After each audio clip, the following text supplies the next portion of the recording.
Hey, Brian, welcome to our Heart Notes Anthology Contributor Spotlight. I'm really happy to be meeting with you today, and thank you for your contribution of the letter that you wrote to Dear Future Self.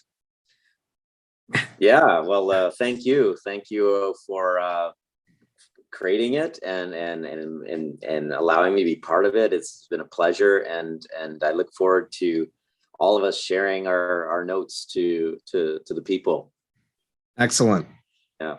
So I haven't asked this before, but I think based on the conversation we just had, is there someone or something that you are dedicating this letter to right now? I think it was a little bit therapeutic to write the letter. So other than dedicating it to myself,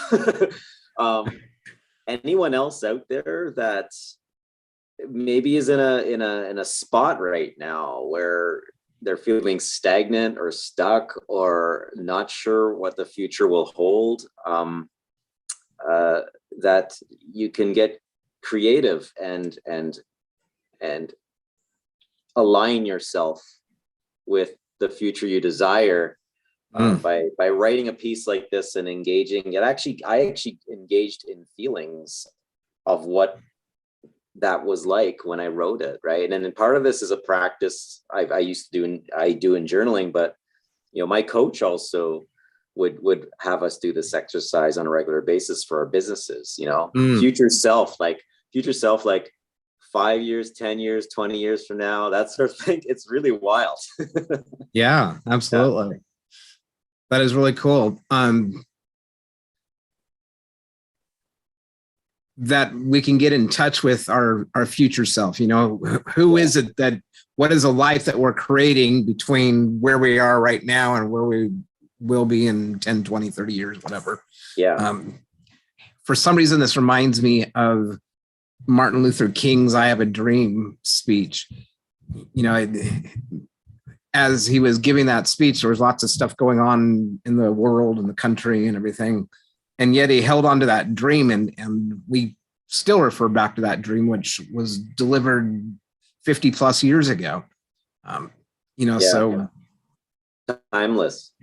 Yes, absolutely. So the dear future self for Brian is, what does that represent for you? And what was your major takeaway from writing that?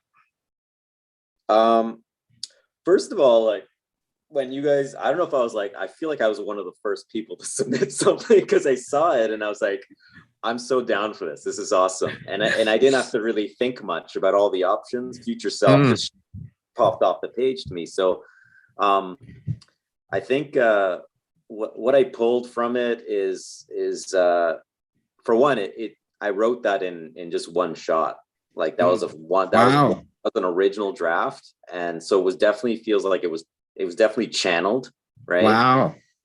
And I found that what I've been learning from that process and doing this recently is like when we're in a tough spot, it is actually a lot easier to get sucked into what you're struggling with. Right. It takes effort to align your heart with where you want to go next, where you want to be next. So one of my new practices that I'm implementing in my mornings now is first checking in. Like, am I even in alignment? Am I feeling anxiety? What am I going through right now? Sure. And then actually making a point of reconnecting with the future, reconnecting with my desires, my vision. It takes effort, right? Absolutely. Yes. But they say it's a muscle, you train it, and eventually what you're dwelling in before, it weakens, it fades, it just you're not giving it life anymore, right? You give more life to where you're headed and what you're experiencing and being present with others than being kind of sucked into the drama, right? Yeah. And it's, when we can imagine what is possible for us, what is ahead for us, and live into that, cross it is like a bridge. The way I think about it is it's like a bridge between where I am right now and where I desire to be. Whether for me, that was when I was in depression and going to a state of joy, that it was a transformation that took place. But by holding on to the idea that I can feel joy now, not some point in the future, that it created that for me. Yeah. Yeah. What's interesting about it too is, I guess, a take home for anyone that's experienced this for the first time or is learning about it is how we can generate a new context, a new way of being inside of a situation that's really not that super fun. Right. Right. Yes. Yeah. Kind of creating a little oasis for ourselves. And yeah. And I feel like I'm in the health space as well. So when we're healthier, when we're taking care of our bodies and our health, we have a better ability to re-engage a new context in situations, right? A new perspective. If we're tired, not well fed, moving our bodies to get sucked in, right? So managing ourselves, our vehicle here, allows us the ability to switch modes and refocus our mind somewhere else where it needs to be going, right? Absolutely. Yeah, that's perfect. Well, Brian, thank you again for contributing both. And one of the things that I think is really cool about this project is that when the heart notes that have been shared, they benefit us as we write them. They benefit the reader as they read them. And, I just think it's such a gift. So thank you for the gift that you shared with us with Dear Future Self. And of course, that being you. Yeah.